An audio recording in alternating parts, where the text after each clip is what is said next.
Hi classmates, this is my leadership showcase. Sorry I cannot make up for today's presentation, but I hope you would like it. Policheck by Van Eisen.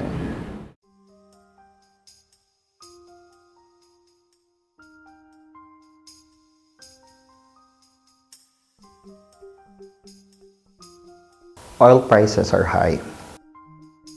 Tuition fee keeps on increasing. Unemployment is rising. Poverty is rampant. Who do we blame? It is no one but the government. There is only one institution to blame for all the societal issues that we are experiencing. It is the government. Blame the government, that is the battle cry by many. But does anybody ever realize that it's not only the government's fault? Probably we're part of it. Our country is run by a government. Our government is run by officials. Officials are then elected by the electorate. Thus, it is easy to assume that the country reflects the electorate. Why do we constantly blame the government when we are the very people that elected them into office? Shouldn't we blame ourselves for allowing them to use our taxes and our hard-earned money into waste? I envision a country with a high-quality, result-driven government. It is run by capable officials voted by a mature and strong electorate. What is a mature electorate? A mature electorate is a community of well-informed voters. These are voters that make sound decisions based on the information available to them. They discern and think hard on who to vote come election time. Making decisions is easy if we have the right access to this information. Sadly, not everyone has access to them. That is why some politicians take advantage of this and put themselves into office. During the May 2013 elections, I personally have a hard time choosing who should I vote as a senator. I should vote for senators who could come up with legislations that will enable development in our country, legislations and laws and bills that will answer societal issues in our country today. How do I know if Nancy Binay is up for the job when she didn't attend any debate or choose not to speak her mind about issues that is hunting us? How about Alan Peter Cayetano? Was he sincere in addressing pitik, the presyo, trabaho, and kita? How does he hope to address it back in the Senate?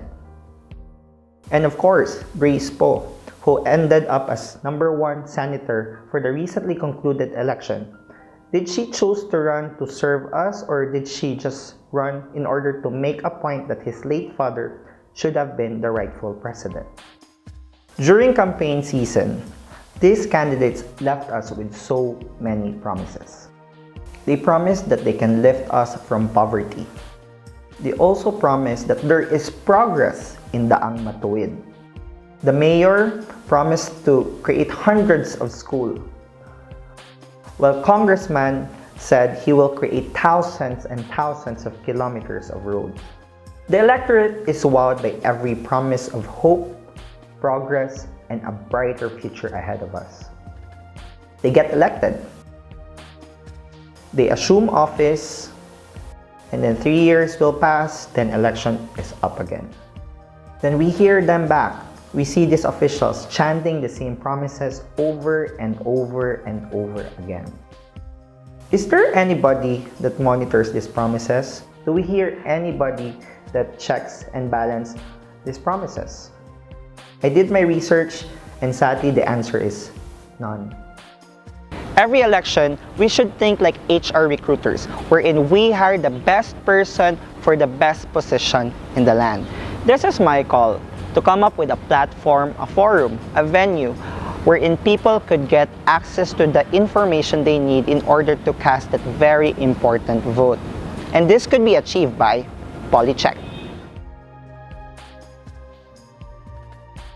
Promises versus performance equals Policheck. Policheck is a blog that 1. enumerate the campaign promises made by the said official. 2. It tracks and monitors the official's performance. 3. We then present the comparison between the promises and performance to the electorate for them to Policheck. Example: Mayor Juan de la Cruz promised, he said he will build 10 schools, 5 hospitals, and 100 kilometers of road. He also promised to decrease poverty from 20% to 10%, and also lower unemployment rate from 15 to 5%. 3 years has passed and then his performance was checked. After his term, he was able to build 20 schools, 2 hospitals, and 20 kilometers of road. The poverty line is up to 25%, and sadly, at the end of his term, the unemployment rate is at 30%. Then, we Policheck. We compare the performance versus the promises made by Mayor Juan de la Cruz. At the end of his term, he was able to build 20 schools out of 10. He ended up with 2 hospitals out of 5, and 20 kilometers of road were built out of the 100 kilometers he promised back in 2013. Sadly, he ended up with a poverty rate at 25%, which is 5% higher than the 20% poverty line in 2013. Lastly, the unemployment rate doubled than the 15% he started with. With this in mind, would you still vote for Mayor Juan de la Cruz in the up-and-coming election? I did email this Policheck to my classmates, and the results are in. 82% will likely not vote for Mayor Juan de la Cruz again in the next election. Miles J. Zaremski, an author in the Huffington Post, posted last October 24, 2008 in the middle of US presidential elections an article entitled "Elected Officials Reflect the Electorate." He said, "Casting our vote should be based on the skills, ability, and know-how of the candidates. If we elect officials who have nothing more to offer in the closing days of a campaign than deceit and deception, then we are no better off than, let's say, a person who smokes many packs of cigarettes a day for many years, then develops lung cancer, and then ends up blaming it on other people than his own acts or omissions. It is high time to be proactive about our country. It is high time to admit we put these officials in power. It is high time to bring back the power to the people. It is high time to Policheck." Our country is run by a government.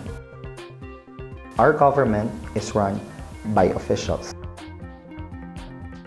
Officials are then elected by the electorate.